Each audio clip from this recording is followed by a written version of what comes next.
এটা আপনার পুরোটাই আসলে নিয়মের ব্যত্যয় ঘটেছে যে আপনি যে তিনজনকে নিয়োগ দিয়েছেন, ফারুক সাহেবকে দিলেন কাকে বসে আগে যাদেরকে মনোনয়ন দিয়েছিলেন তাদেরকে সরিয়ে, তো আবার ফারুক সাহেবকে সরালেন, অনাস্থা আনলেন, সব কিছুই দিলেন, দিয়ে আপনি নিয়োগ দিলেন বুলবুলকে, এবং বুলবুল সেই একই রকম পারপাস সার্ভ করতেছে। যদি দর্শকদের জন্য একটু যদি কনস্টিটিউশনটা আমার হাতে আছে যে নিয়মটা সেটা একটু পড়ে শোনাই, তাহলে হয়তো মানুষজন একটু বেশি রিলেট করতে পারবে।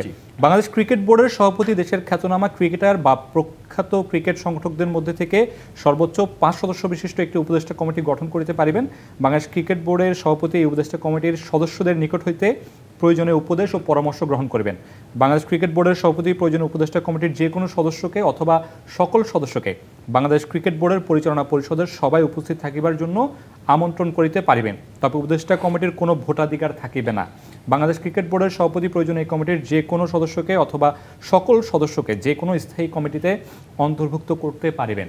নিশ্চয়ই সিকান্দার আপনি এটা জানেন আগে থেকে, আমি একটু আমাদের দর্শকদের জন্য বললাম এইখানে আসলে নিয়মের ব্যর্থতা কোথায় হয়েছে, একটু যদি টেকনিক্যাল যে পার্টগুলো সেগুলো যদি একটু ব্যাখ্যা করেন। এটা আপনার পুরোটাই আসলে নিয়মের ব্যত্যয় ঘটেছে যে আপনি যে তিনজনকে নিয়োগ দিয়েছেন বা মনোনয়ন করেছেন, এই তিনজনের মধ্যে দেখেন আপনার সবচেয়ে বড় যে বিষয়, একজন মিডিয়া কর্মীকে আপনি নিয়োগ দিয়েছেন হলো ক্রিকেট অ্যাডভাইজার হিসেবে, যাকে যে কিনা বের হয়ে এসে মিটিং থেকে বের হয়ে এসে তার চ্যানেলকে বা তার প্রতিষ্ঠানকে নিউজ সাপ্লাই দিতে পারে।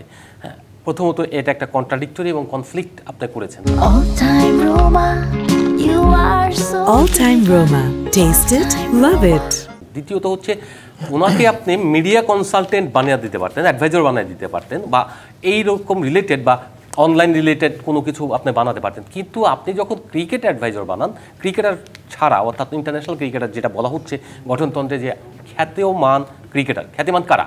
খ্যাতিমান হলে ইন্টারন্যাশনাল ক্রিকেটার ওরকম নাম করেছে, তামিম ইকবালরা খ্যাতিমান ক্রিকেটার, ঠিক আছে, শামসুর রহমান শুভরা হতে পারে, তারা ইন্টারন্যাশনাল ক্রিকেট খেলেছেন। খ্যাতিমান ক্রিকেটারদের আপনি যদি না রেখে আপনি একজন সাধারণ মানুষকে এই জায়গায় মনোনয়ন করেন, আমার মতো মানুষকে মনোনয়ন করেন, তাহলে তো সেটা হলো না। অ্যাডভাইজারি বুলবুলকে আমি অ্যাডভাইজ করতে পারি না ক্রিকেট নিয়ে, because of he was the captain of Bangladesh team, first টেস্টের সেঞ্চুরিয়ান, অতএব তাকে আমিও অ্যাডভাইস করতে পারি না। তার মানে আমি তাকে আজকে প্রশ্ন করেছিলাম, বুলবুল ভাইকে ওনাকে প্রশ্ন করেছিলাম যে বুলবুল ভাই আপনি তো মাত্র একজনকে চিনতেন, আমি যতটুকু জানি একজনকে চিনতেন কন্টেন্ট ক্রিয়েটর হিসেবে, কিন্তু বাকি যে দুইজন তাদেরকে আপনার সুপারিশ করলো তাদের নাম, তার মানে কি আপনার মন্ত্রণালয় বা ওই সব জায়গা থেকে সুপারিশ করে না, আপনার এখানে চাপিয়ে দেওয়া?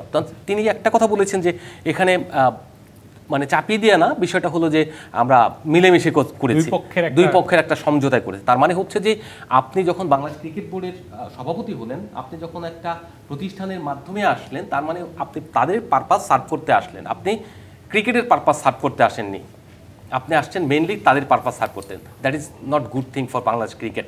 আপনাকে একটা জিনিস মনে রাখতে হবে, ফুটবল যাই হোক, ফুটবল ফেডারেশনে কিন্তু কেউ এরকম অযাচিত হস্তক্ষেপ করতে পারবে না। বাংলাদেশ ক্রিকেট বোর্ডের আগের যারা কমিটি ছিলেন তারা একটা কালা কানুন রেখে গেছেন, সেই কালা কানুনের সুযোগটা বাংলাদেশের আজকে যারা এইতে এনএসসিতে রয়েছেন তারা কিন্তু এইটার সুযোগটা নিচ্ছেন। একবার ইয়েকে দিলেন, ফারুক সাহেবকে দিলেন, 9 মাসের মধ্যে আপনার কত প্রেক্ষাপট তৈরি হলো। ফারুক সাহেবকে দিলেন কাকে বসে আগে যাদেরকে মনোনয়ন দিয়েছিলেন তাদেরকে সরিয়ে, তো আবার ফারুক সাহেবকে সরালেন, অনাস্থা আনলেন, সব কিছুই দিলেন, দিয়ে আপনি নিয়োগ দিলেন বুলবুলকে, এবং বুলবুল সেই একই রকম পারপাস সার্ভ করতেছে। বুলবুল আইসিসি বা এসিসিতে কাজ করেছেন, তিনি হলো প্রশাসনিক দায়িত্ব পালন করেছেন, ক্রিকেট করেছেন, কিন্তু বাংলাদেশের প্রেক্ষাপটে ক্রিকেট ফেডারেশন যেহেতু এটা নাম্বার 1 ফেডারেশন, এটা যদি আপনার খোখো হতো কিংবা আপনার কুস্তি ফেডারেশন হতো তাহলে কিন্তু মানুষের ফোকাস থাকতো না। যেহেতু ক্রিকেট নাম্বার 1 গেম এখন জনপ্রিয়তার দিক দিয়ে, এবং ফিনান্সিয়ালি তারা অনেক বেশি সলভেন্ট, ভায়াবেল, এটা পরিচালক হলে কিংবা বোর্ড প্রেসিডেন্ট হলে অনেক বেশি সুনাম, অনেক বেশি পরিচিতি।